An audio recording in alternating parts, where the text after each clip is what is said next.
And before we learn about U.S. relations with radical Islam and the Middle East from our presenters, I will mention the Green Party's stance on foreign policy, which is guided by the value of nonviolence. As many of you know, the history of the United States foreign policy is one of domination and violence, and it continues to be this way. The U.S. has a defense budget that is out of proportion with any threats, both foreign and domestic, exceeding the defense budgets of all other nations combined. The U.S. recently stood in the way of the United Nations International Arms Control Treaty, and it remains the largest arms exporter in the world. These activities are incompatible with nonviolence, and they have been instrumental in fanning the flames of violent conflict around the world. The Green Party seeks to deconstruct the military-industrial complex and build up nonviolent means of resolving conflicts. Greens call for U.S. support of the UN and its treaties and resolutions. We want to repeal UN Security Council veto power and declare no first strike and no preemptive war policies, reject invasion and occupation, abolish nuclear, biological, and chemical weapons, close foreign military bases, prohibit arms sales to other countries, and discontinue foreign aid that's used for military purposes. These are some of the steps that must be taken for peace among nations to be possible. Some point to the inevitability of violence and war, but just because violence has been prevalent and persistent throughout history, it doesn't mean it must continue to be this way. The hope for a peaceful world is not some naive, high-flying idealism, and striving for it is not a lost cause. To make headway on our cause, we need help and participation. This is something that must arise from the grassroots level in the form of civic engagement. As citizens, we must take a stand against violence and work proactively to respect one another despite our differences, whether these differences are of gender, ethnicity, nationality, religion, or otherwise, thereby building solidarity across these divisions toward our unification as thinking, feeling, and living beings. We must be led by a commitment to diversity and work toward increasing collaboration and participation in the political process so that such diversity can be adequately represented. The Green Party is the way to do that politically.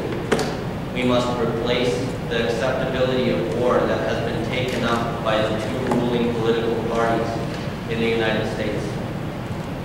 With that, I urge you to consider registering as a Green to make your support for our values known and participate in whatever other way you can. We will also pass something around for donations this evening, which with our non-corporate budgets are highly appreciated. Half of the donations collected tonight will go to our guest speakers, and the other half to the Green Party of the Pikes Peak region. I will now turn over the podium to Bob Kinsey, longtime Green activist, advocate for nuclear disarmament, and former Colorado senatorial candidate, who will introduce tonight's speakers.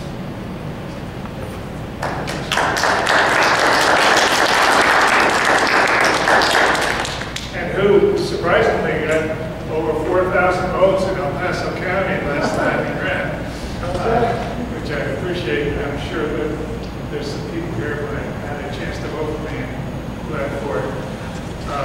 It's my pleasure to introduce the two speakers this evening. I've known them both for a considerable amount of time. I can remember taking a class of students to Ibrahim Kazarouni's mosque in West Denver, how many years ago, when he was the imam there. He's a Shiite imam,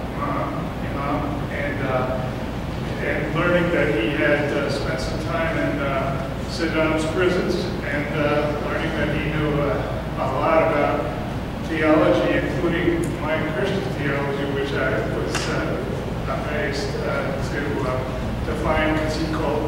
lot of things.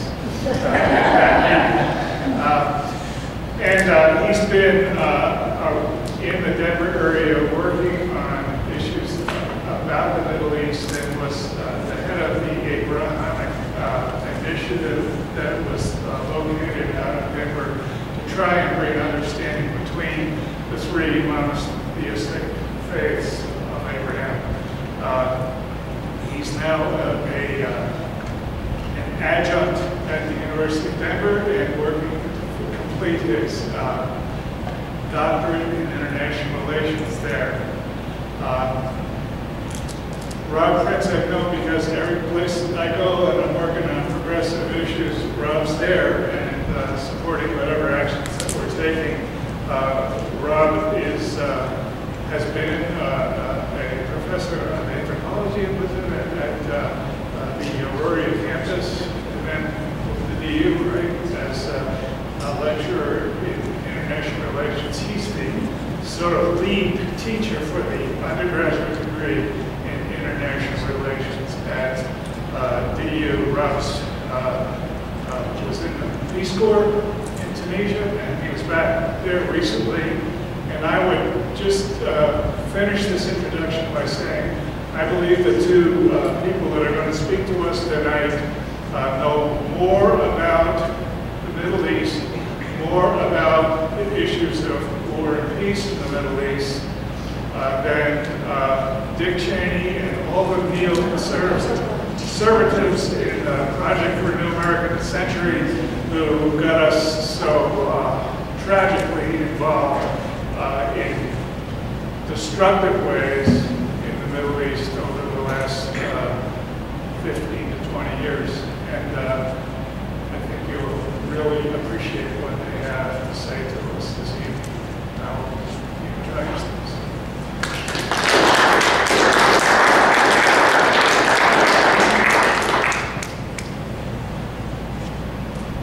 Can you hear me pretty well in the back? You're right back there. You cannot hear me. Can you hear me now? You can hear me, but you can't hear me in the back. Really? Why don't you move up? Can you move up? How about back there? You all can hear me? Well, needless to say, after such a kind introduction, I feel this terrible responsibility to quite a talk.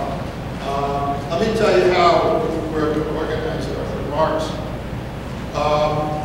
We're going to both speak for about 20 minutes, which is hard for both of us to limit our time there, but our starting point is there's just so much you can say in a presentation, and we really want to make sure that there's time for questions and answers.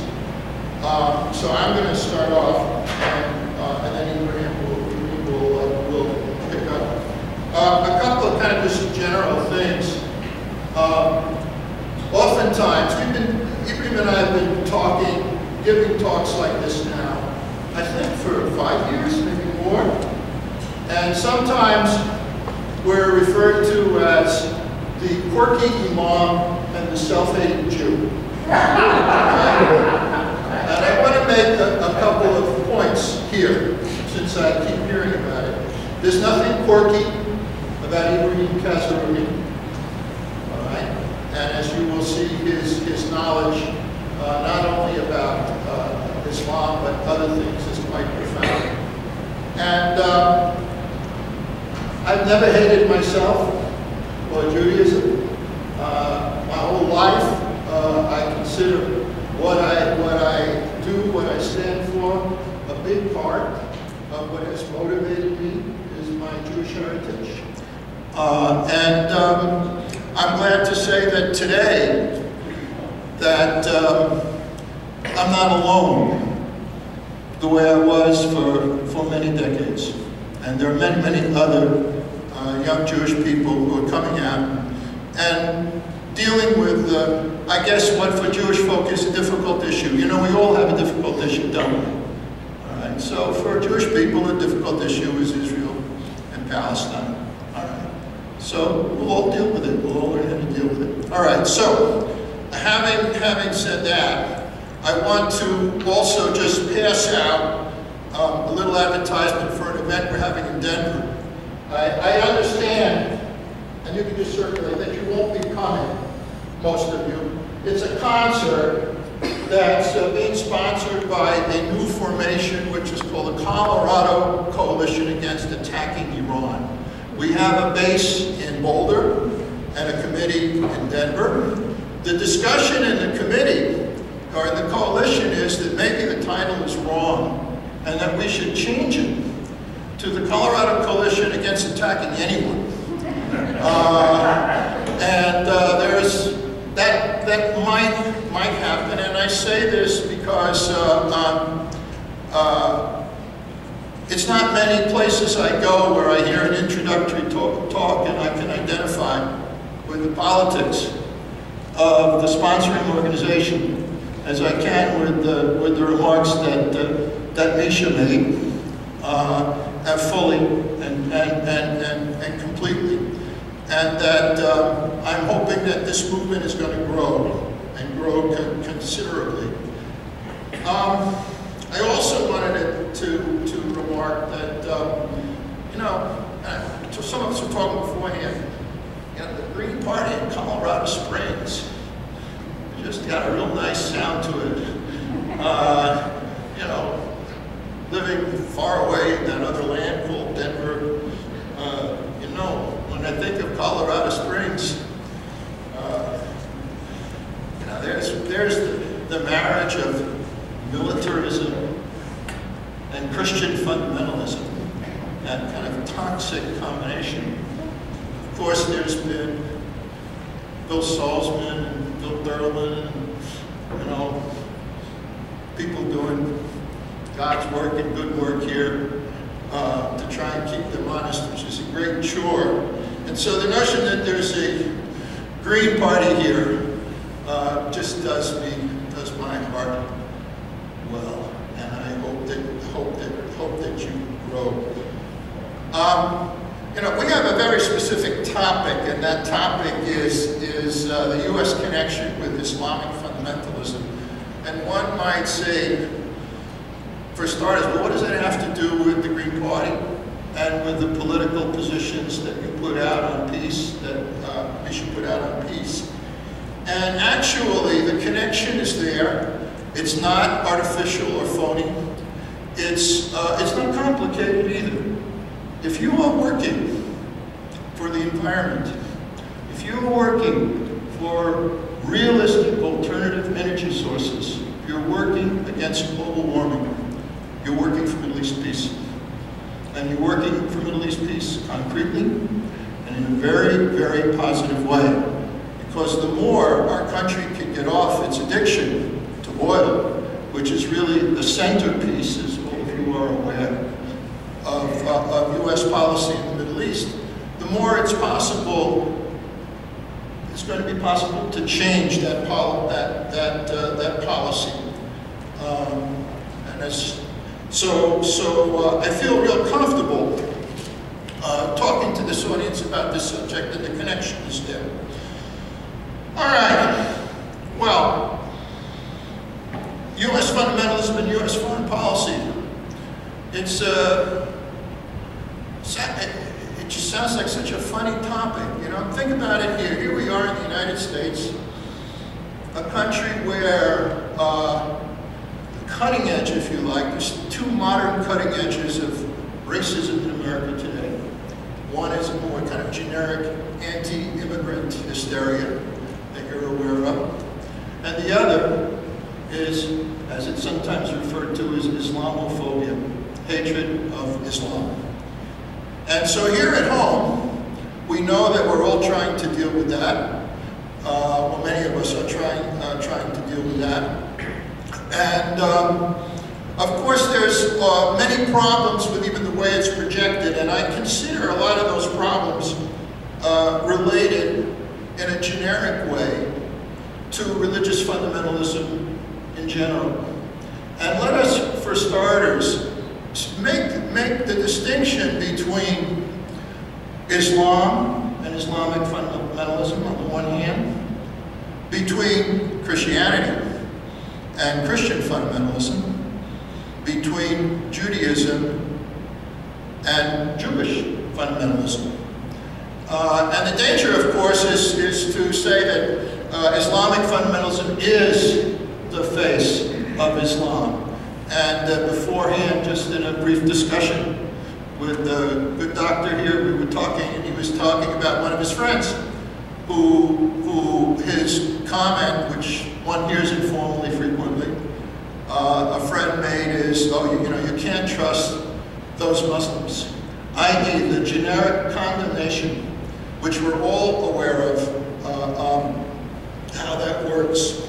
I have been thinking a lot about fundamentalisms, Jewish, Christian, and Islamic. And they share a number of themes. In so many ways they're different, but there are certain strains of them where the thinking comes together. They all claim to be, quote, the chosen people. I have to admit that within Judaism, there's always an idea I found deeply disturbing. And even as a young man, and I was not very political, the first time I heard that, you know, Jews were a chosen people, I asked, and I mean it in complete innocence, chosen by whom? To do what? To who? All right? But we see the notion of the chosen people. It's taken very seriously among Christian fundamentalists. And what we will see is that among the Islamicists, the Islamic fundamentalists, that the same notion is there. That at the heart of the thinking of Salafism, which we will talk a little bit about, is the notion that we are chosen. Now, part of what that refers to is that everybody else is not. And within Islam, all right, those who see themselves as Salafists, I mean, Islam has as many trends, or almost as many trends, as Christianity does. But for Islamic fundamentalists, their first enemy are non-Salafist Muslims. So if you don't follow the party line as it's shaped by the fundamentalist thinkers, you're out. You're out. And the history of how, in modern history, in the last 150 years, how Islamic fundamentalists have treated other Muslims is rather chilling. All right, so the claim to be the chosen people. The second point is they're very hostile to other members of the broader religious group. Thirdly, beyond their religious consideration, the other thing you see about these fundamentalisms is they're all manipulated politically. They're politically manipulated by conservative, reactionary political forces in the world. All right, in different ways. That's what we're going to talk about. And in the end, they're all an embarrassment to great religious traditions. By way of just a brief example, let us start with the role of Jewish fundamentalists in the West Bank. The Jewish fundamentalists of the West Bank are the cutting edge, if you like, of colonialism, of the settler movement, and are among the most racist elements when it comes to the Palestinian people. So we have to deal, Jews have to deal with our fundamentalists. In terms of Christian fundamentalism, I really don't think I have to lecture people in Colorado Springs about Christian fundamentalism and you know how it works. I would only make 2 points. That while it's not the only movement that smears Islam, that the Christian fundamentalists are in the forefront of not just attacking Islamic fundamentalists, but attacking the whole religion. And the second thing, needless to say, is besides Muslims, the other thing that Christian fundamentalists seem to attack is women here in America. So once again, we see a reactionary right-wing agenda. And in terms of Islamic fundamentalism, just briefly think of exploding, these magnificent Buddhist sculptures in Afghanistan, and now Islamic fundamentalists in Mali, in Timbuktu, all right? When I was a kid, I thought Timbuktu was not a real place.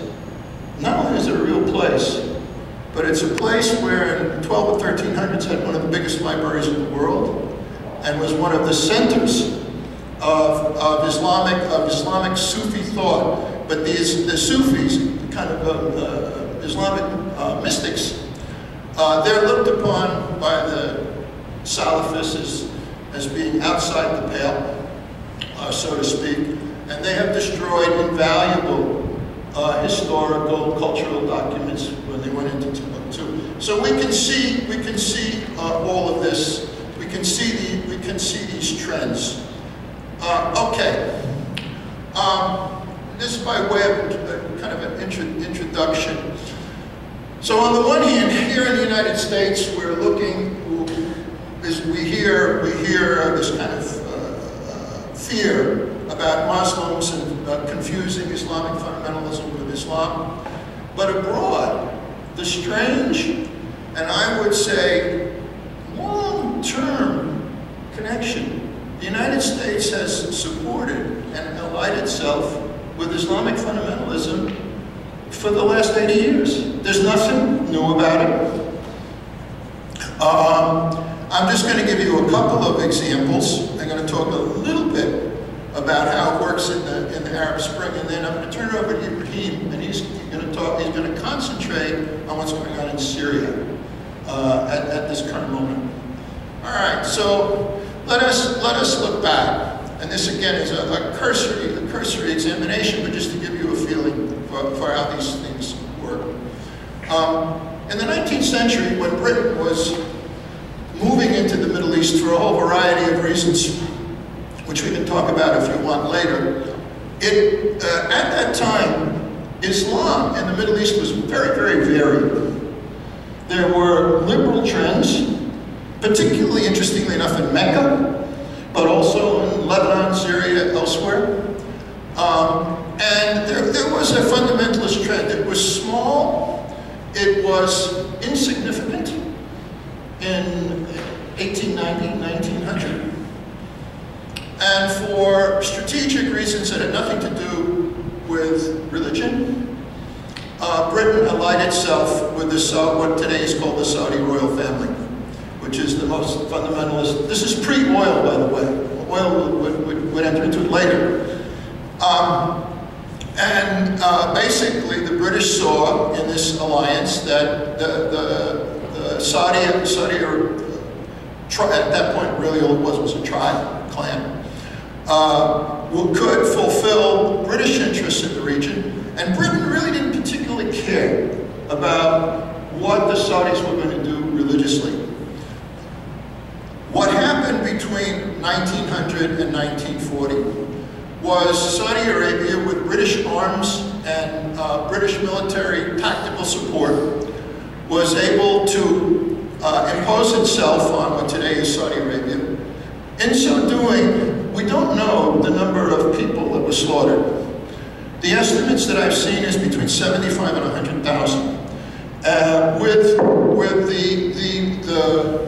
the greatest terror being targeting the more moderate Muslim trends.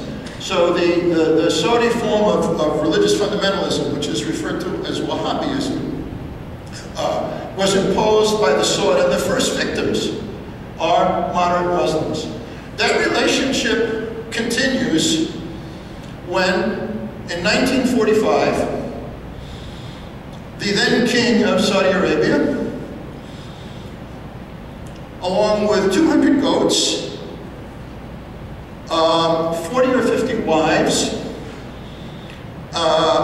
entered onto a ship off the coast of Egypt, and there President Roosevelt cut a deal with the Saudi king. The deal was very simple, and the deal has held until today. What we want, the United States wants from Saudi Arabia, is a steady flow of oil. Period. In exchange, for that flow of oil, we really don't care what you do. All right? As long as the flow of oil is secured, do what you like.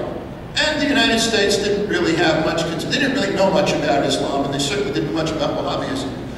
That relationship has held firm until today. Using the enormous profits that have come from oil, Saudi Arabia has been able to buy influence throughout the Muslim world to a very, very great extent, including here in the United States. So the spread of this particular kind of Islamic fundamentalism is kind of one of the offshoots of this relationship, this cynical relationship which continues until today. Second point, the real kind of getting down and dirty kind of activities. So you're familiar, many of you I know how in 1953 that the United States, a nephew of Theodore Roosevelt, Kermit Roosevelt, helped engineer the overthrow of democratic elected government in Iran, and most of their government. And at that time, the main threat to U.S. interests in the region, they spoke of communism, but that really wasn't, it was a factor, but it wasn't a serious threat in the Middle East. It was Arab nationalism.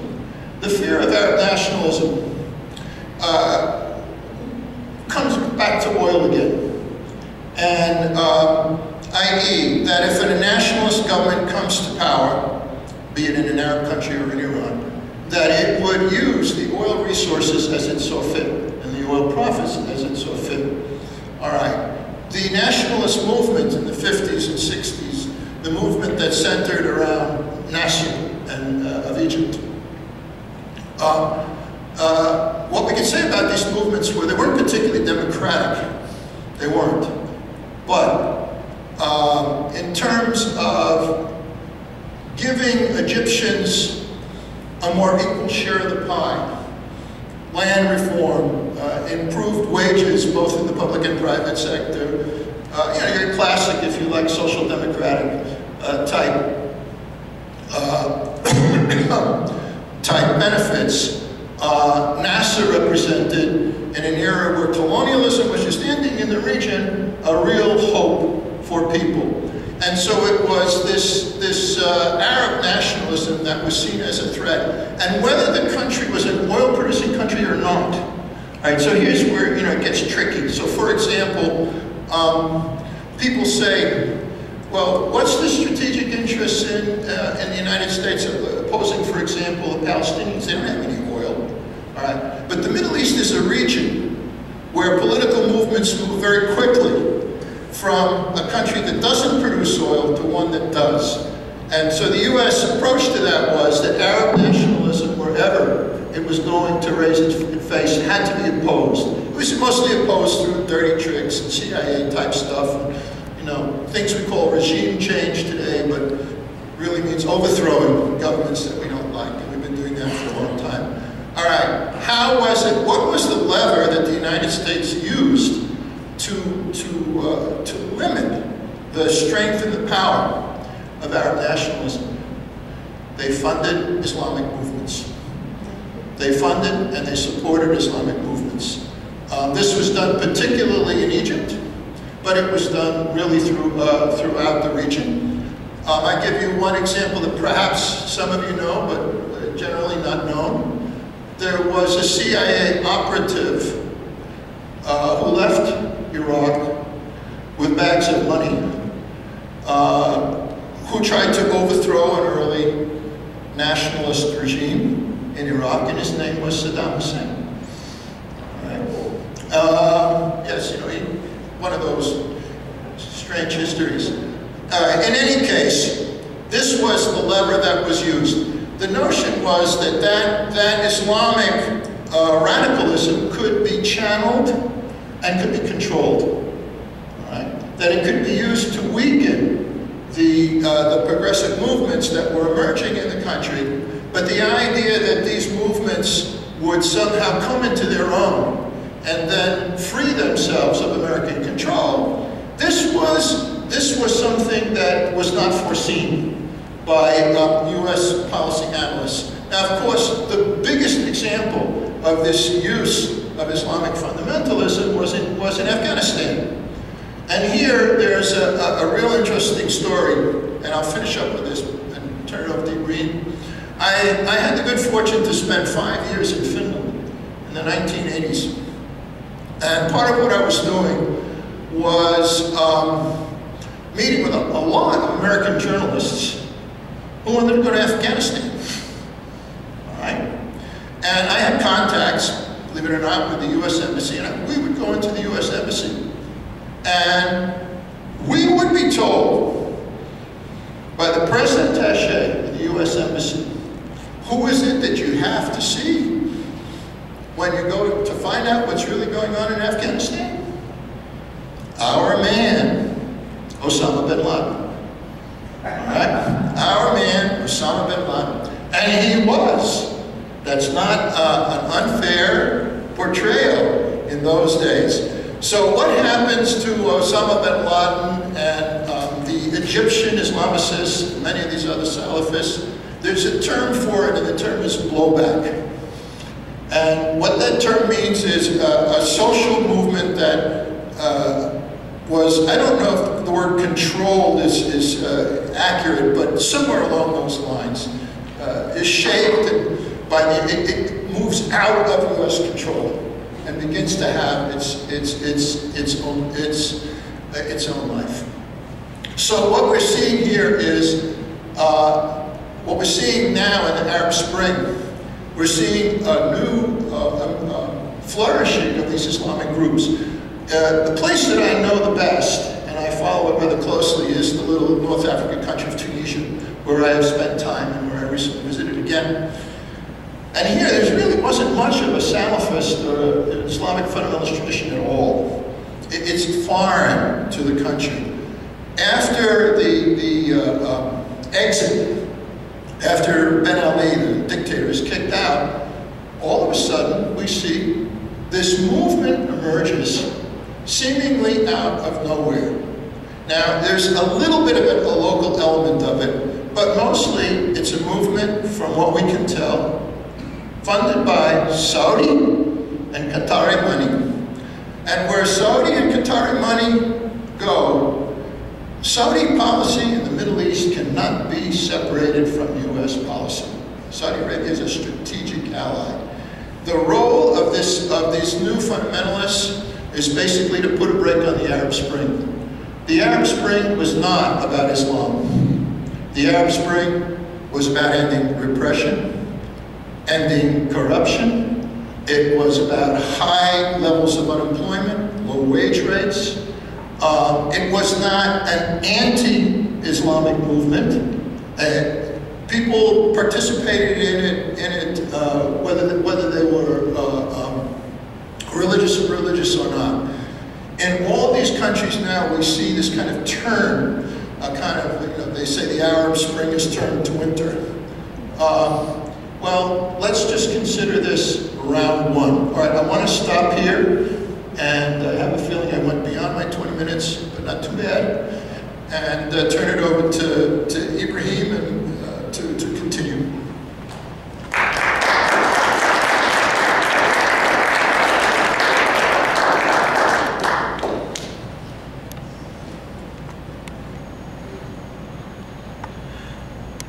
Good evening, everyone. It's a pleasure to be here. I'm grateful for the invitation. Can we be objective in analyzing what's happening in the Middle East without bringing into the picture a US plan for the Middle East? There are those who would look at a particular country and try to analyze it, ignoring the big white elephant in the middle. we both have discussed this from an international perspective. It's not possible to be objective, and it's not possible to be accurate in portraying what is happening in the Middle East without putting it into the context of the US desire, plan, as well as active involvement in the Middle East. We have heard, or we can read from at least Roosevelt onward, a clear and categorical linkage between the affairs in the Middle East with the interest of the United States.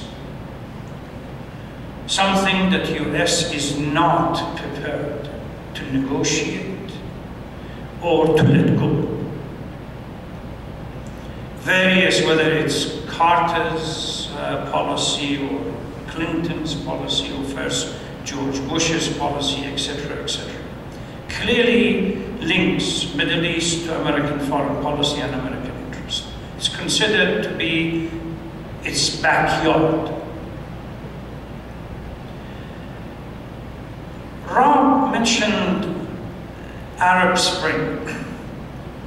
There was a movement that started around November 2010 and then took shape literally beginning of 2011, a desire for change, which went contrary to all the pundits' prediction that the Middle East is not going to do anything and the matter is going to continue forever.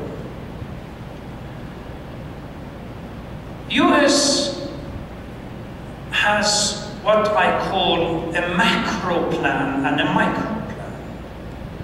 The macro plan for the Middle East is to gradually shift it towards a particular direction that falls within the sphere of influence. Those of you who followed the event in 2006, the Israeli-Lebanese war, Condoleezza Rice repeatedly mentioned that plan. It's the birth of the new Middle East. When she left the United States to go and visit Middle East, she said she's going to go and speak with the moderate Arab leaders. Okay, who are these moderate Arab leaders? The ones who agree with American foreign policy. It was clearly stated again and again and again and again. American foreign policy. So what US is planning on a macro level is to gradually shift Middle East into its own sphere of influence, which follows US law. By the way, this plan was developed and even cited in 1992.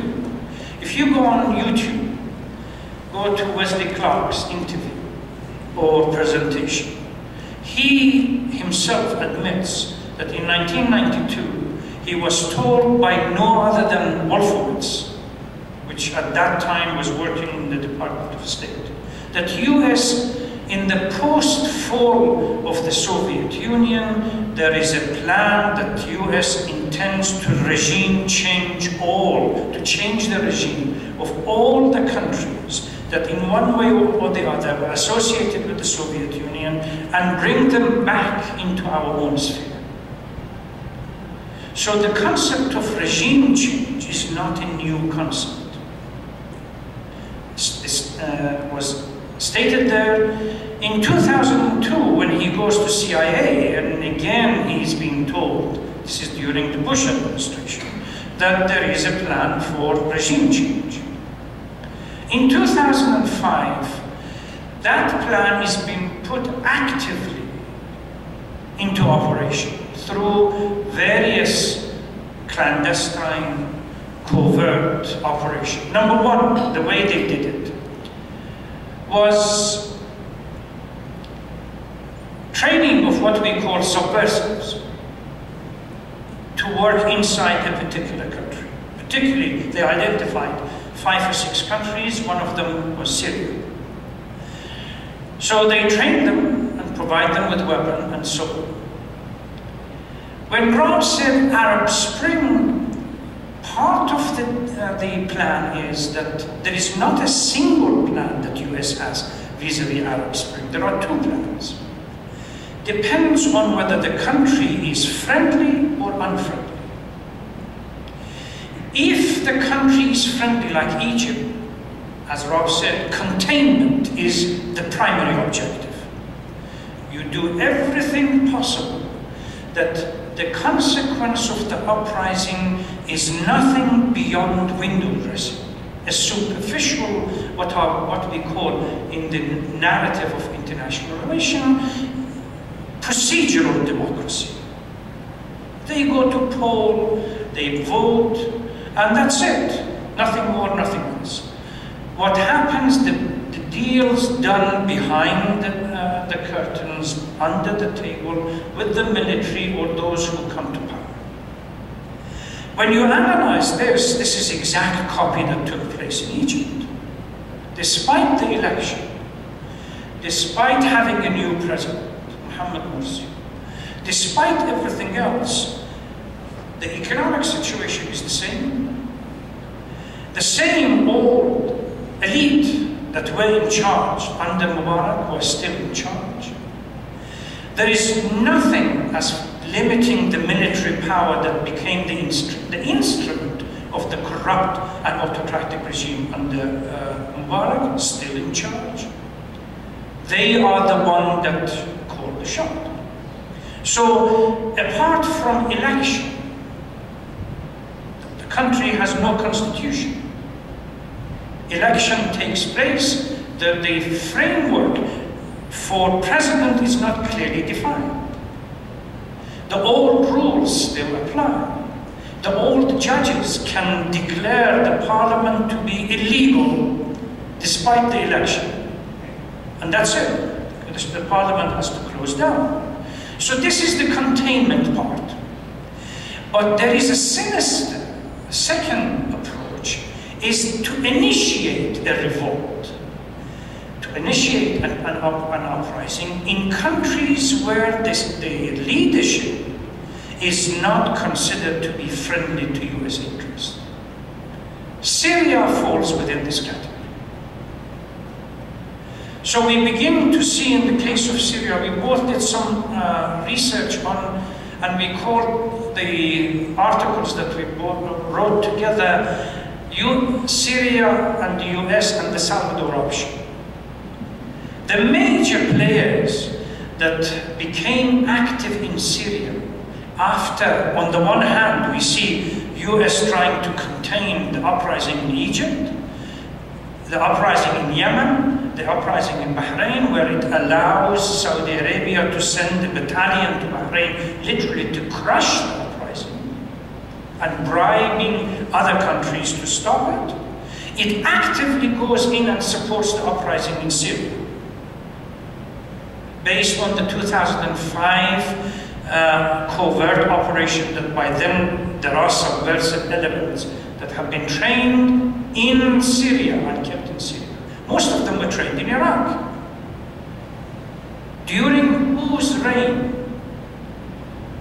During 2004, 2005, the same ambassador that became ambassador to Syria in the post-Arab uprising, 2011, Ford was the ambassador in Baghdad. And how did Ford get into this notion of Salvador option? He worked with Negroponte. And who was Negroponte? Negroponte was one of the architects of the Salvador option in Latin and South America. So there are pictures of him in Baghdad working, and by the way, the same kind of things that we are seeing now happening in Iraq, in Syria, unpacked itself 2004, 2005 in Iraq. Now, how do the Salafis come in here? What's the procedure? The Salafis are these extreme Wahhabi mentality that are coming out of Saudi Arabia. That there is a Salafi and there are Wahhabis. The Wahhabis are primarily the extreme religious group that are in Saudi Arabia. But the Salafis are what I call a little bit more acceptable face of Wahhabism. Same extreme, narrow-minded approach. Why they are so useful for US interest? There are, again, an article we wrote together, there are 3 major characteristics that makes them unique. Number one point, what Rob raised, that because they consider themselves the chosen race, the best, they are the true Muslims. You can use them to divide and draw a wedge between the other Muslim communities. Every single terrorist that was captured in Iraq, that they called them Al-Qaeda, had nothing to do with Al-Qaeda. They were Salafis, Wahhabis that came out of Saudi Arabia with a fatwa, a religious opinion that you can kill. Go to Iraq and kill as many as you want. Now, the same kind of group are being pushed into Syria. When you have at least 2 Middle Eastern countries, Saudi Arabia and Qatar, both of them are corrupt. Both of them are undemocratic. Both of them are autocratic. Ganging up together against another Arab state, as a friend of mine said this morning in an interview by KJNU, one has to smell something fishy. Number one, because of that mindset, you can use them to divide the Muslim communities into various groups. They operated in Iraq, now they are operating in Tunis, they are working in Egypt, in Yemen and other places. Number two, it's, Rob mentioned the issue of wealth coming from oil. They are extremely capitalist oriented. Look at the amount of wealth that they have invested in the United States. Just beginning of 2011, Abdullah of Saudi Arabia moves out of New York. He was in New York for a medical treatment.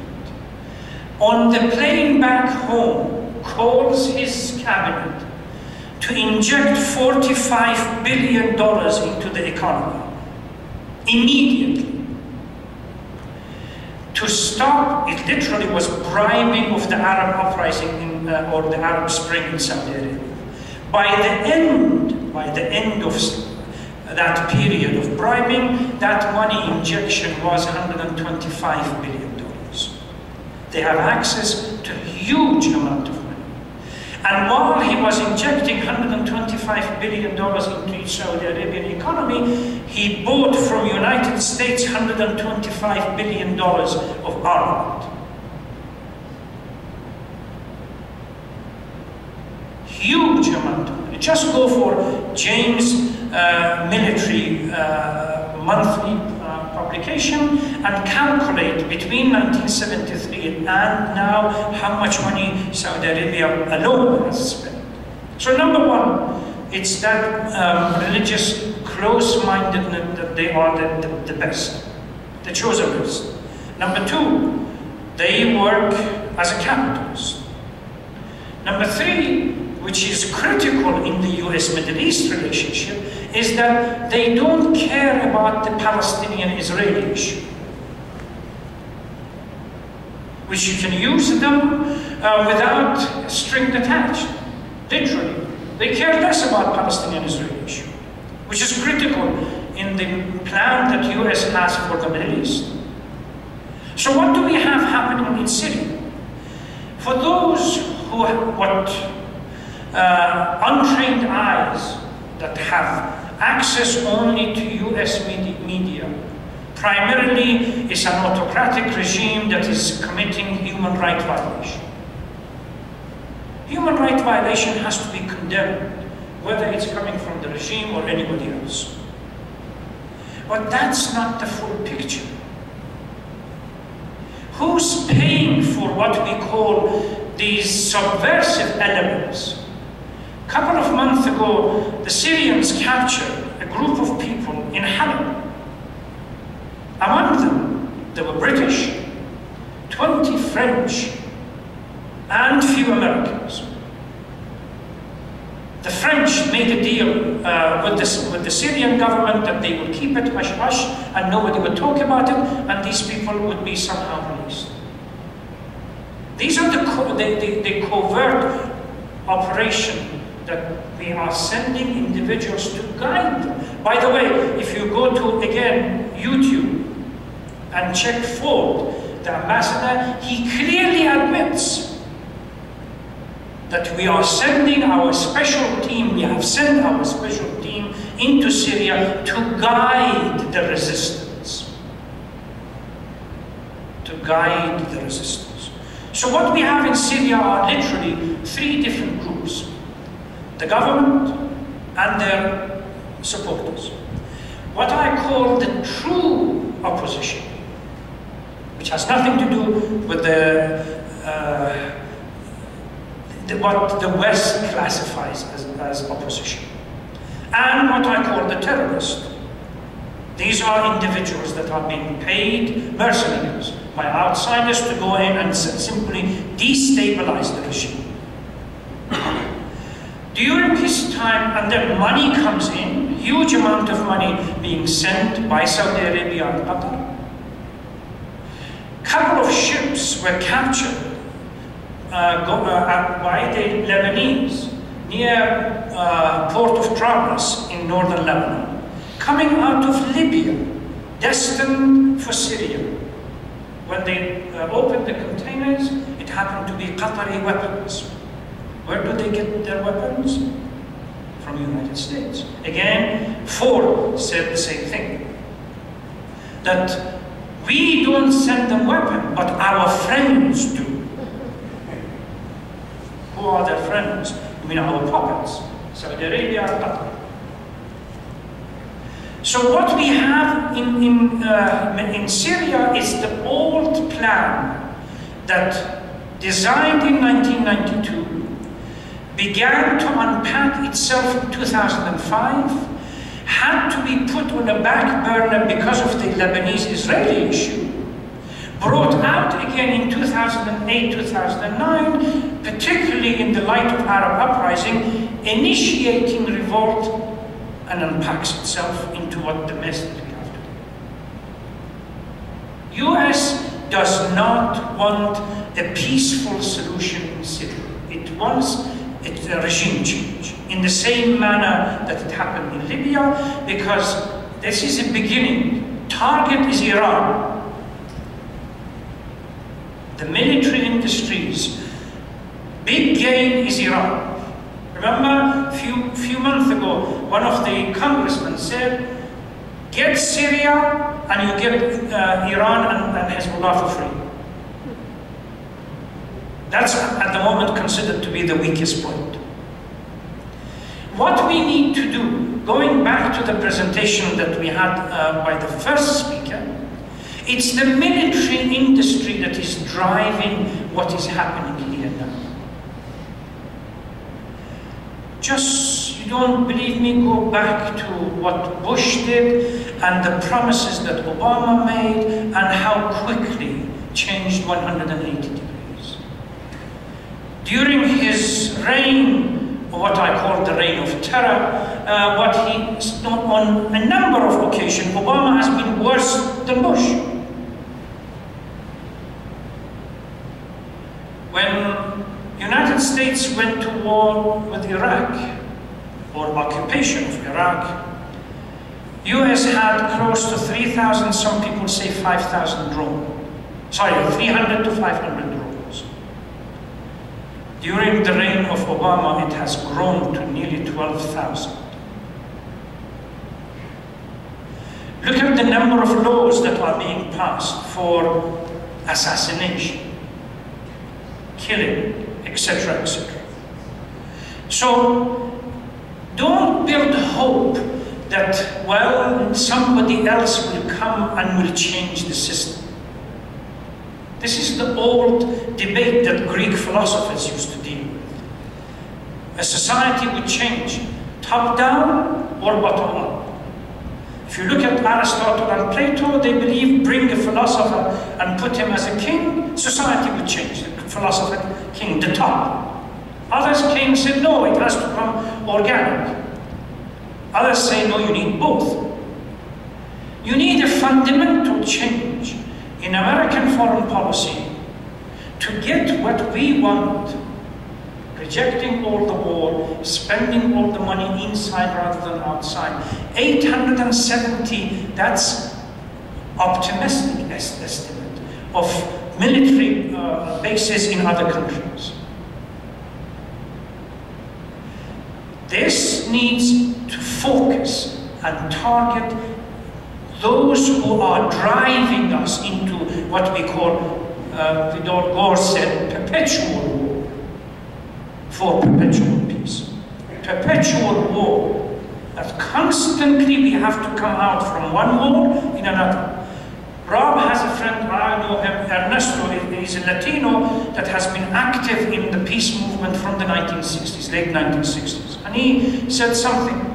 He said in the late 1960s and early 1970s, I stood up for social justice to oppose Vietnam War. For God's sake, it's nearly 2012, we're still coming out of one war and moving into another.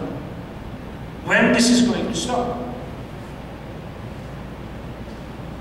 Syria, next time Iran, God forbid somewhere else, is just what we call the embodiment of an ideology that is driving various administrations. And there are some, war is a racket. There are some people who are benefiting from it. You just go to Iraq's case and see who did benefit from that. Afghanistan, again, who's benefiting from it? Halliburton, Brown Root Kellogg's, these big major arm producers, etc., etc. Was there any benefit from ordinary Joe on the street? Far from it. Apart from losing your life, giving your sons and daughters, etc., etc. Reality is we have a hegemonic system in this country driven by toxic military industry that wants to control the world. That has to be focused upon and dealt with. Unless we deal with this issue, window dressing of Obama, Bush, Romney, that can't even understand the concept of Sikhs in the United States. He called them Sheiks. And that, I mean, it reminded me, when I heard him talk, reminded me of George Bush, the junior before him, when he was, during electioneering, when he was asked, okay, you are going to become the president of the United States. Who's the president of Pakistan? What's his name? Oh, I was trying to look around to see one of his aides would give him the information. These are irrelevant. The driving force are the military industry that we really need to focus on. Why we need a military budget? What has been declared so far, the hidden ones, that's something else, that far exceeds the rest of the world put together. And then we have high schools that are desperate in need of repair. The universities are hiking their costs because they don't have it, etc., etc., etc. Bridges falling apart, fires take place and we have no resources, we have to get it from California and from Texas or from New York. What we spend over $3 trillion in Iraq. This is where we need to focus. I commend the Green movement in any shape or form. We really need all to come together, not lose sight. Syria, let's assume for the sake of argument, Syria is broken up again. What happens? You get another Libya, constantly fighting. What's next? Iran. What's next? Another country. Unless we deal with it, peace somewhere else is not going to take place until we put our house in order here. Thank you very much.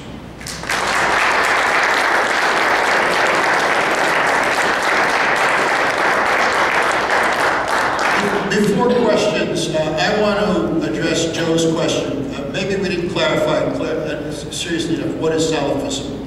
All right? So Salafism is a form of Islamic fundamentalism. The heart of the notion is going back to the origins, to the beginning, all right? And they believe you follow the precepts precisely as they exist in the Quran. So they're literalists in that sense. Now, having said that, you know, there are literalists and there are literalists. It's still, with any religion, you know, there's so much leeway within the sacred texts that you can take them in different directions. But this is the heart. This is the heart of Salafism. Salafism is not a new movement.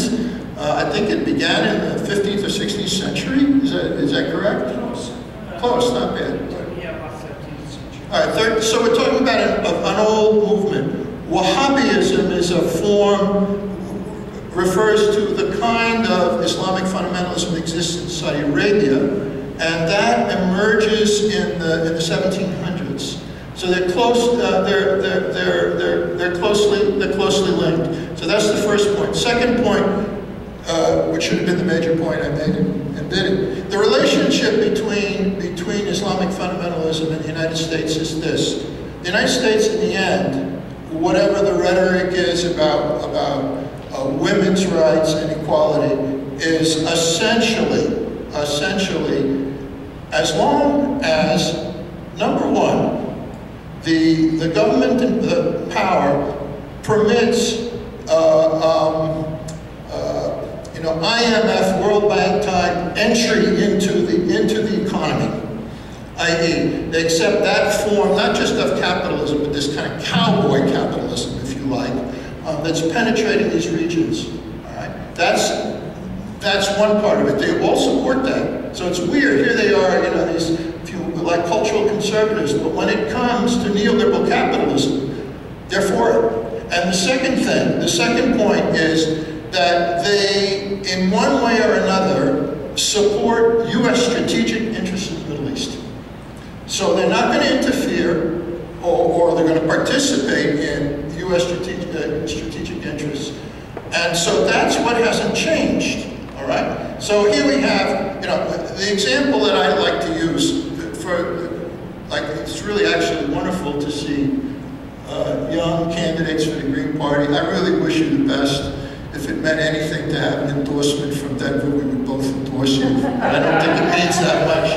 But you know, looking around, many of you remember there was a great uprising in 1986 that overthrew the government of the Philippines, right? And there was a dictator there, his name was Marcos. He was a kleptomaniac, but the old-fashioned kind. He only stole $2 billion. The amount of money being stolen, you know, we don't exactly know. Little Tunisia, they're talking about the two ruling families, $16 billion, 30 billion, and Egypt, 70 billion. So what kleptomaniac means is really, you know, everything's inflation. There it is. But think about that movement in the Philippines. Great, genuine, democratic uprising. Relatively peaceful, overthrows a tyrannical regime, and then what happens? You do have some parliamentary democracy, freedom of speech, let's not make light of that, but the old ruling class is the new ruling class, the old economy is the new economy, and the relationship to the great power of the United States remains unchanged. Right. So this is what the United States is hoping is going to happen in places like certainly like Tunisia. That's their plan. What I call it is they support all the change necessary to maintain status quo.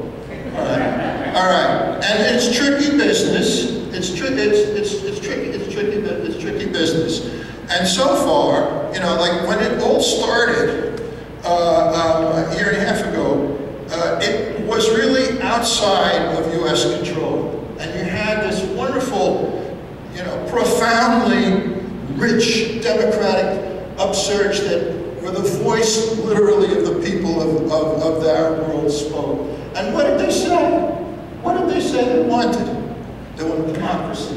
They wanted governments that weren't corrupt. All right? And they weren't sure what they wanted economically, but they didn't want economies in which their economies are forced open to foreign penetration of economic competitors with whom there's no way that they can compete. All right? By the way, if those who participated in Tahrir Square, for example, the major architects are now writing in their blogs and everything else that this is a revolution hijacked. So they are now beginning to understand that the macro plan, the containment, has become successful. I wanted to just, one little strange note. Among the communities that I developed relationships with, there's a community of Tunisian Jews. Tunisia used to be a country that had a very large Jewish population. Now, they're in Paris, in Los Angeles. There are very few left. There's some left in Tunisia. And I met with a number of them about a month ago. It was beautiful. I'm invited to dinner. It turned out to be a Sabbath dinner. 16 people. The whole night was in Arabic and French. It was a beautiful night. But I asked them, so what do you think of what's going on in Tunisia? And, you know, do you support it? Are you concerned about what's the kind of complex situation of the Jewish community there? And the host looked at me and he said, first of all, we're so enthusiastic about the overthrow of the Ben Ali regime. We supported it 100%, and you know, it made us proud once again to be Tunisian. And says, unfortunately, it's going to get darker before it gets light again. But there's that realism on the one hand, and I agree with that assessment, but ultimately, the light will shine once again, and they believe that firmly. All right, so let's open it up. There's a question in the back. Question, comments? This is for you, Rob. Okay. I'm Steve with Justice and Peace Commission here, and we've been making some interfaith progress. We've been working on it for a couple of years, and actually made better friends with the Muslim community than I thought we were going to. I thought they were going to be the shy ones and the last ones to come out of the shadows and sort of mix with the rest of us. To my surprise, it was the Jewish community that we couldn't reach. We've got 2 or 3 Jewish communities, temples, and despite all of my efforts, the sentiment is basically, you progressive Christians and you Jews are going to get together, and, I mean, you progressive Christians and Muslims will get together and beat us Jews up about what we're doing with the Palestinians. So we are just not going to get engaged. This has been very frustrating to me. I've tried to, I organized a group to go to Temple Shalom. We spent a goat evening with them. I said, I'm not going to talk about Israel, I'm not going to talk about Palestine, and still, I just can't get anywhere, and I just want your advice. How do we approach the Jewish community to say, at least sit down with us, let's try to make friends, and with Israel, Palestinians are always kind of lurking back. Thanks for that nice, easy question. I can only keep at it. All right. I can tell you generic trends. I'm actually somewhat familiar with the community here. The national trends are this. Among older folk, and by that I specifically mean anybody over the age of 50, you'll find an awful lot of Jews, regardless of what the Democrats, Republicans, or Greens. And for them, you know, Israel is just a big issue. It's a big issue, and very big for them, and it's going to be very hard to reach them. The younger generation of Jews is very different. Very different. Now, they're not anti-Zionist. Right? That's taking it a little far. But they understand. They saw on television what Israel did in Lebanon and in Gaza.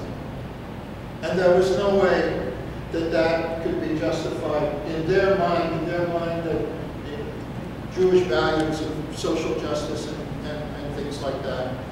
And so mostly they're much more realistic. They're looking and they support a solution between the two people. They have no illusions about Israel's policies towards the Palestinians. That is a growing sentiment in the Jewish community. And the other thing that's happening is that the youth of the Jewish community are moving away from the synagogues. Virtually every major Jewish organization has spent big bucks on surveys. How can we win the young Jews back? And actually, young Jews hang out together a lot.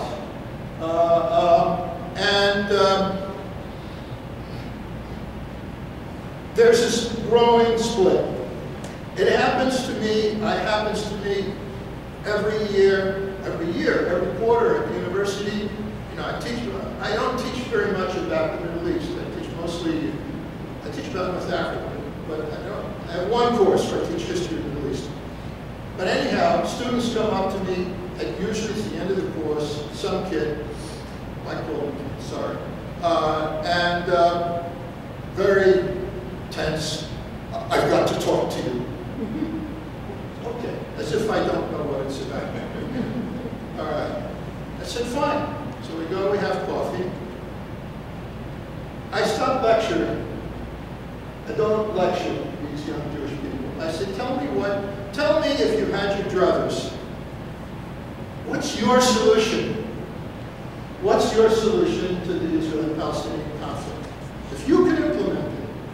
And they say, we think the occupation is immoral, the settlement stuff is terrible, Israel should get out of the West Bank and Gaza, and there should be a state for the Palestinians and a state for the Israelis, and Israel should have its right to live in security within its 1967 borders. And I look at them and I say, there's nothing to argue about. That's my position. All right? And then they say, but wait a minute. I said, well, what's the problem? And you know what they tell me? Honestly, I've heard this now half a dozen times. What do I tell my father? I say to them, I can't, that kid, you can't do that. All right.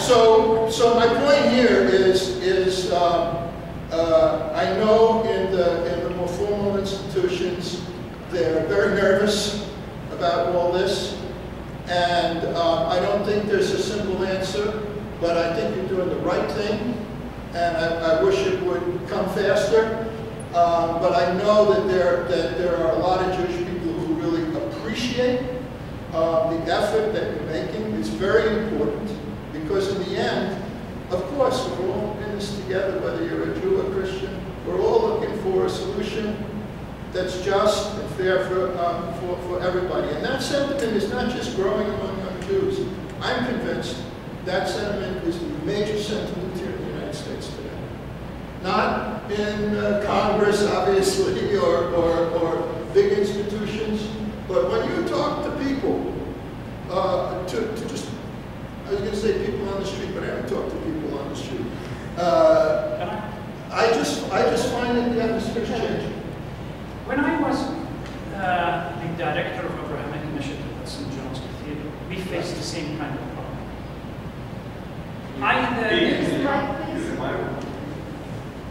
Either they would become a board member. When I joined, there were 12 Christians and I was the only Muslim. I said, well, this board of directors is not representative if we are going to have equal say, so we have to bring people in. Initially, I found it very difficult to bring anybody in. Gradually, we succeeded in bringing few of the Jewish leaders in. But as soon as the issue of social justice came in, they left.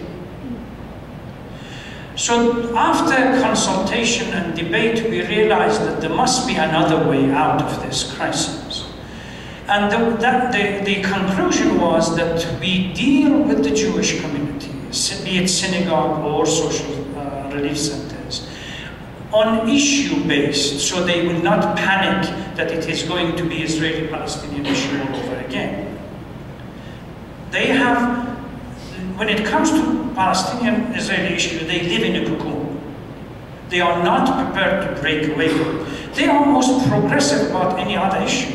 This one they can't contemplate being as progressive. So we would choose a particular project and work together with them, be it school dinner or organizing some kind of food for the poor and the needy downtown, supporting St. Francis down in downtown Denver, or when the weather was bad as far as cold and so on, we would ask them if they have any ideas in finding space for the homeless people outside.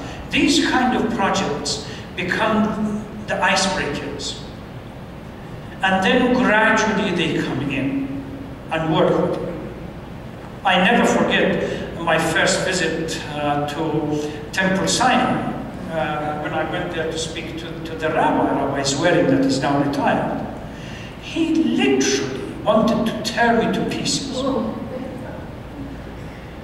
So, and he said, one of the things that he said, I don't like when people take Jewish prophets and use them. I said, whom do you mean, Rabbi? He said, Abraham. I said, well, let's leave the argument about Abraham being before Moses. That's out. But since you claim to have him as your prophet, what have you learned from Abraham? Don't you claim that Abraham had an open tent that accepted people in? I'm your guest in your own house. This is how you speak to me. This is how Abraham spoke to him and to his guests. He just kind of stepped back, and he did attend a few of the programs that we organized after that meeting. So there are ways of finding out. If they can't come forward as a full member of the board of directors, what about project-based, what we call praxis orientation? Find a project that has nothing to do with the Arab-Israeli issue, something to do with Colorado Springs. And say, okay, I mean, the night that I cooked the dinner for the Ansar project, there was a rabbi over there coming from, now that particular rabbi, that was Steve Booth's old synagogue, that rabbi with the church, with a group of Muslims, they are working on one particular project. Children from poor families that are in desperate need during summer, how to feed them, because during the academic year they get fed at school. The members of the synagogue immediately responded on that particular project. So you can use that kind of approach as well. Yeah. Yes, I don't see it changing quickly. I just think you're on the right track. We have to be principled and patient. But move ahead. I would add one other thing. There are a number of formations. They've been around for a number of years that are very promising. One is the work of Rabbi Lerner from California, Tikkun, which I think is worth looking at. The other is this formation, which is J Street. And I don't know about here in the Springs about J Street, but in Denver they have something of a following. And then there's a smaller group. I'm always part of a smaller group, and it's called Jewish Voice for Peace. And one of the key organizers for that is someone who's got a nice connection here in Colorado Springs, and Weissman, who teaches, I believe, in Colorado College. So there are those. J Street is more mainstream, if you like, but the tendency seems to be, even among some of the organizations that have broken Israel right or wrong kind of position, they want to keep the issue within the Jewish community. They're very hesitant to take it out of the community. But there's a lot of stuff that's going on. Look, I was complaining to one of my friends, which I do rather frequently. It was in 2007. And I said to him, my gosh, this occupation has been going on for 40 years. And I started on this stuff in 1969. So almost 40 years, knocking your head against the wall. And, you know, stories not worth telling you, but it's been very interesting. All right? And I was complaining, after 40 years, you know, nothing has happened. But my friend happens to be Irish.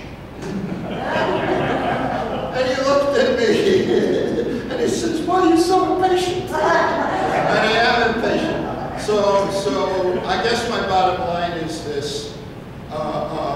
Be patient. Be patient. Judaism has wonderful humanistic strains. Zionism is not going to be able to destroy that. I believe it deeply. And there's a struggle going on. And it's a struggle for the soul. I'm not talking about Israel, but of Judaism. And given the history of the Jewish people, I have hope and confidence that is deeper traditions of social justice movement have. So that's kind of a cop-out answer in terms of solving a practical problem. And I hope it gives you a little perspective and I really appreciate the fact. Rob, you have a question. I'm aware of some English language papers, probably. You have the Daily Star from Beirut online. Right. Is that a good source? And are there other sources in English? Which one? The Daily Star from Beirut. Look, there's no perfect source. All right. The Daily Star is worth reading. There's a little publication out of Tunis now, which is called Tunisia Live, which is in English. I just put out today a number of websites that deal with the Israeli-Palestinian issue, and I'm willing to share that with you. Ultimately, I think you can find interesting stuff in the British press, the Guardian. There are wonderful anti-war sites. Tom's Patch, they're great. There's now this publication, Asia Times, which is worth seeing. They've got one guy named Pepe Escobar, who is from Brazil. Very interesting analysis. Ultimately, the information is there. You got to make up your own mind. You got to, darn it, the main thing is you got to read it, and then you've got to have your own position on this and what you think is right. And you're not going to get that from any particular sources. But if there's a way to send you the sources that I think of are simply responsible, serious sources, it'd be my pleasure. There's a number of them. You think of any, Ibrahim, that... I mean, I agree with the sentiment that there is not a single source available. You really need to spend a few hours, and over time you become familiar with the source. Is it credible? Is it not credible? Are they approaching it kind of objectively, subjectively, etc.? It's over a period of time, but the more you read, the better it is. This isn't a question, I just want to put in a plug for the Washington Report on the East. Yes. It's for print media, and in my opinion, it's solid. Yeah, there are, Which one? The Washington Report on Middle East Affairs. Yes. I don't know, maybe some of you know other sources. Okay, other questions or comments? All right. I'm wondering if you don't both see this as a larger thing. Is this another example of standard imperialism where it's been going on where you say, hey, look, buddy, we don't give a damn what you do with your people, how badly you rape them and all, but if you do what we we tell you to help us when we need it, then if you run into any problem with your people, we'll help you crush them. But if you choose not to, go along with our wishes, then as you've seen over here, where we just crushed this other country, and you saw where we just crushed this other country, we'll go and crush you and your aristocracy, the people who put you in place.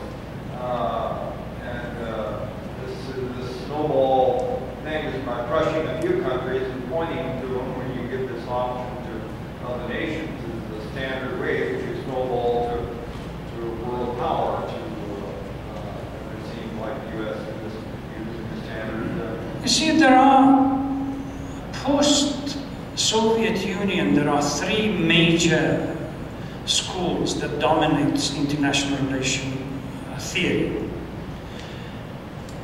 The realism is exactly what you're talking about.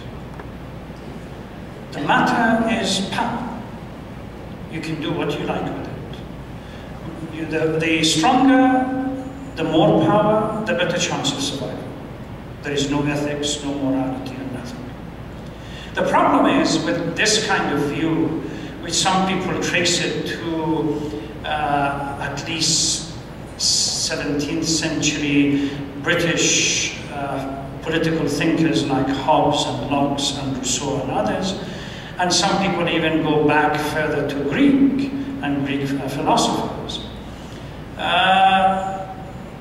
The problem is that it has a lot of what exactly Rob talked about, blowbacks. Blowbacks. You try to impose your will on another country, as long as gunboat diplomacy has a time and a limit.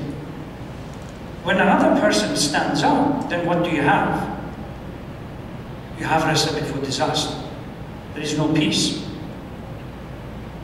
The new conservatives or neoconservatives desire to crush everything so that the possibility of conflict would not arise and US becomes the only power for eternity. It's not going to work. You have only Taliban, a group Taliban that you paid for it, or at least your puppet regimes paid for it.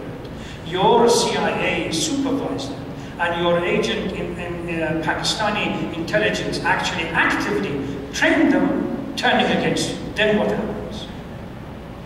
Then you have to spend $2 trillion to try to crush them. What happened in Iraq?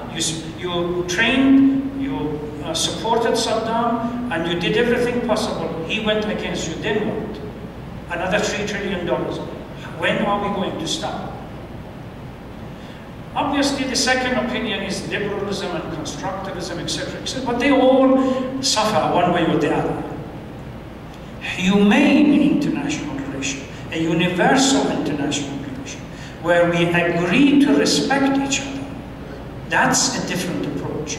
For that, you need to really crush the military industry before you can succeed. I want to add to that. Okay, Ibrahim's going to break his fast. He's in the middle of his Ramadan fast. During the Cold War, everything was simplistic. There was an enemy to capitalism. It was communism. And in the name of that lever, the U.S. could do all kinds of things. Then communism has the nerve to collapse. And there's a period of about 10 years where, during the 1990s, where the United States is looking for an enemy. And it's a real problem. So maybe some of you recall, you know what the first enemy they came up with? Single welfare moms. Single welfare moms, The problem in the country was single welfare, well, that's a hard sell. But they tried it, all right? And of course, they settled on radical Islam, and we have the tragedy of 9/11, which just propelled the whole thing. But the logic is still weaker, all right? Now, the long-term, Ibrahim said it, the long-term strategy of the United States and the Middle East has not changed for What has changed has been the tactics. And your description, as inelegant and blunt as it is quite accurate as to what that policy is. What has changed are the tactics. And the tactics are tricky because what we hear about is humanitarian interventionism. All right? And here the classic case is Libya. All right? And what are we dealing with? On the one hand, we're dealing with undemocratic regimes, Gaddafi, all right? Or Assad. I mean, you know, these regimes, their record, they might have been, you know, 2 degrees left of center, but they were dictatorships, they were very oppressive, all right? So we're not talking about democracy, and there is an opposition to regimes like the Libyan and the Syrian regime. There is opposition. All right, but what's missing from that is all of this intervention, which is very, very subtle, the support of these military groups, things like that, the subversive action. The other thing that's missing is the end game. What's the end game? All right, what was the end game in Libya? All right, so the end game in Libya was to deconstruct a state that was, for all its problems, had a certain strength and could resist the pressures of foreign oil companies. Now, you have a very decentralized state. You actually have 3 regions, and Libya, as it formerly existed. This is deconstructing strong states, is part of what U.S. policy is about in that region. All right? So, and here, think one more thing here. How many of you, I mean, remember the massive outpouring of opposition before the war in Iraq? Now, who among us supported Saddam Hussein? Virtually no one. We had no illusions about Saddam Hussein. We didn't support Saddam Hussein. We understood what his regime was about. Our position was the war is wrong. Saddam Hussein is, or not. This is more or less how I see the situation in Syria, and of course their big bugaboo, what they're looking for, is taking down Iran. So if you keep that example of the war in Iraq in mind right now, I think it's a helpful way to think about what's going on. All right, more. Wow. Before anyone leaves, I was remiss in not making sure that everybody knew that Marina Lemus is one of our candidates also, and she's running for county commissioner in District 2, and has, I mean, she's running against these one other candidate, and you're the only other candidate, right? Challenge. And I want you to know that. I also want you to know that Karina's been very active in creating informational activities in the county around the issue of fracking, and that we plan to have another fracking forum at the East Library at 5:30 on the 21st, which is a Tuesday, and we'd like to invite you to come to deal with that local issue, which is just as non-local and just as related to the oil issue, and the fact that our military runs on oil and gas, and you know, the whole issue of the power of the fossil fuel industries to continue to make a profit off of funding a violent foreign policy, and you know, so fracking has roots in international issues as well as in whether we have safe drinking water and whether we are energized to move to an economy that has energy from other sources that are renewable, like solar. The other person who's not here this evening is our other candidate for county commissioner, Brad Harris, who is running in District 4 against Heisey, who's the current county commissioner. And the reason he's not here is that after the sun went down, he had to go and do some work on the solar panels that he installed on the roof of my house. And since we had to have a new roof, we had to take them off and put them back up. So he's out there getting the thing fired up again. But he's, and all three of our candidates are on this wonderful sheet that Misha created in the last couple of days. And you're welcome to take one with you and read about them. But they're 50 cents a piece. So if you take one, no, just take it and read it, but pass it on to somebody else, because that way we can make more use of that 50 cents and let people know that they have three green choices in this county this time. And one of them, is focused on issues like this, and our others are focused on issues like renewable energy as a county policy and challenging the fracking in the county, and wanting a board of county commissioners that stands up to that move by the drillers to rape the county and mess up our water and everything else. So please take one of these and read about our wonderful candidates, but also pass it on and talk to somebody else and bring it to the fracking forum on the 21st at 5:30 at East Library, and get with us. Help us to build the Green Party so we can win. I think we're taking a collection. Pardon? Passing the hat. Are you doing that? Oh, we should do that. Well, who's got a hat? Anybody got a hat? I know Rob's got a hat. We'll pass the hat. Thank you for reminding me of that, Bill. Oh, there is. I want to thank our two speakers as well. We can stay and informally carry on a conversation and eat some more of this food that Jack brought. But I was, when Robin and Irene were talking about Egypt and the upswell of we want change and we want democracy and we want justice for everybody in Egypt, and then but really what we're supporting was, okay, you can have that change so long as the military is still in charge. And I think about the 2008 election, hope for change for everybody, and within 2 months, Obama's at West Point saying the war in Afghanistan is wonderful, Right. And we got to keep it going.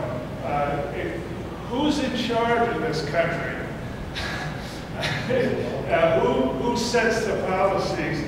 I think it's the military in a lot of ways, and we're trapped in that kind of military imperialism. But anyway, So that was my question. I mean, it's pretty obvious to all of us that the military has a big grip on power. And, What do we do? What do we do? The starting point, which is part, again, the suggestions that you made, as far as I'm concerned, what is it that brings us all together, whether it's opposition to Star Wars, or Middle East peace, or fracking? Cut that military budget and use that money productively for jobs, for the environment. That's going to be the way to bring together the peace and the environmental movements and social justice. I'm convinced that that's what's going to bring us all together. Who's going to do that? What? Who's going to do that? Well, there are a lot of us. I mean, this is where I see it as a unifying theme that has great possibilities, particularly now with the growth of the economic crisis. It's nothing new. As many of you know, this has been a theme of the peace movement for 40 years. And I've cut the military budget. Its time is now. So, however, and that's what brings us together. We should be able to be talking about all kinds of things in forums like this, under that kind of a banner. A lot of people don't know this, and I'm sure you do too. There's been a major counterattack where the environmental movement supports the military as being green. And we have that in spades around here. And it's an argument that fools a lot of people and counters what you're saying about cutting the military budget. If the military is green, leave them alone. And it's a hard thing to knock down when you look in the short term and they're putting in a big bunch of panels at the academy and they have them in Carson and so forth, that these people don't sit around and give up easily. And in this state, there's been a major inroad that a lot of those people have been really instrumental in this. So we have our work cut out for us. Well, you know, I'm thinking of how difficult it is to raise these issues. There's another thing. So let's say 40 years ago, when you talked about cut the military budget and create jobs, who really was the movement speaking to? It was speaking to people of color. All right, it was speaking to blacks, and Chicanos, and Native Americans. Where are those folks today? Or not all of them, but a lot of them. They're in the military. All right. So there are a number of areas where you're right. It's going to be hard. And I don't have any simple answers. I can only tell you that it's really not hard to prove that the biggest industrial polluters in the world and the biggest users, misusers of energy are the world's military, and ours being number one just because of its size and scope. Now, how to package that effectively and to challenge the cleverness of the military, I agree. I don't know. I'm not sure how to do it. But it's a real hard sell, I think, to argue that the U.S. military is green environmental. I agree, you know, so we, you know, I have to show this stuff. One question. I think it goes beyond hard to do. It's been impossible since January of 2010 when the Supreme Court legalized bribery of congressmen and senators. And until we overturned that Supreme Court, and it was town council in Colorado Springs refused to even consider it when most towns and floodplains have already got resolutions. But we can get together and say this is terrible. Money talks, we're an oligarchy now, capitalist oligarchy. Every senator there is up for sale. Again, we overturned that, and that took away limits, that took away accountability, and it really destroyed democracy. So we can say this is terrible, and that's terrible. But we have a little say in election, and that's as far as it goes. Even the elections are up for money. agreed. You know, look, many of us, my dad used to, for many reasons, used to speak in poker analogies. And he talked about the hand that he was dealt and how he went into World War II and reminded me incessantly that I was dealt a different hand, which is absolutely true. When we argued over whether or not the dropping of the bomb in Hiroshima was a good thing or not. All right. What you're talking about is the hand that's being dealt to you guys who are running for office. And it's a very hard hand to play. But okay, that's the hand we're dealt. I don't have simplistic answers for how to deal with these questions, and I share your concern or pessimism, I believe, about what can be done. In some ways, I'm just an old-fashioned leftist. All right? And all I mean by that is, for me, change starts from the bottom. I don't know, I'm not saying how to do it, or you know, that's where it begins, and that, maybe a lot of other things have changed, but that hasn't. And that's why it's good to talk to the Green Party people. So, I respect these comments. I think they're right on. They talk to the difficulties that we face. So what are our choices, you know? The ostrich approach, or to figure out something to do. I mean, I don't even know at this point, quote, people like we're going to win. You know what? I don't give a damn. I'll fight them till the day I die. All right? Okay, so we'll find the ways to do it together. And hopefully we can stop the Okay, number one. Now, this probably for you, Remedy, that you answer. What is a possibility of a secular government in a majority Islamic? I hope it will not happen. Because the concept of secular government has a unique ontology that doesn't fit with the Islamic world. Secular government, secularism in general, has its own ontology or worldview and what it wants to achieve. In societies where religion is mediated and a strong factor, there is a source of conflict. That the worldview which comes out of secularism with the worldview that comes out of religion. Secularism is a byproduct unique to Western culture. It doesn't mean that you should apply it somewhere else. Saying that, there are elements within secularism, or concepts within secularism, that we can see how it can fit other countries, that they don't share that history and culture. And now in international relations theory, there is a huge literature coming out, literally against that particular concept.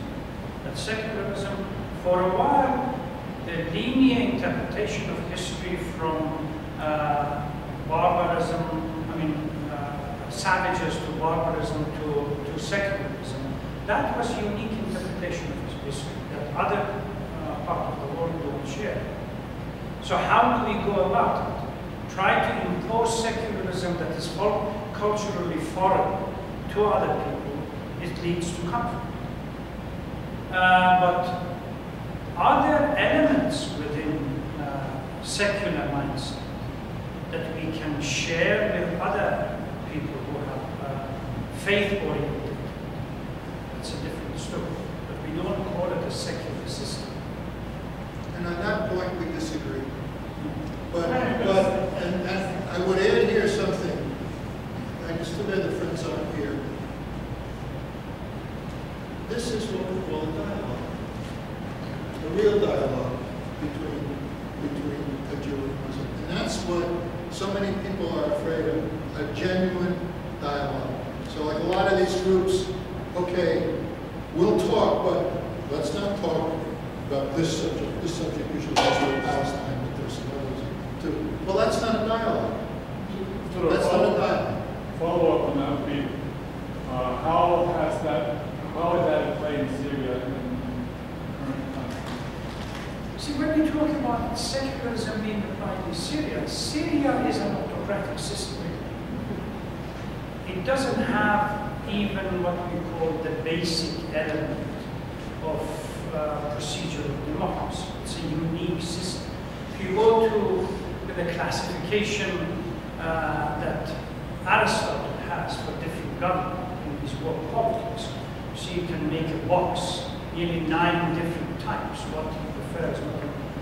Syrian regime falls into one category of that system, call it autocratic regime.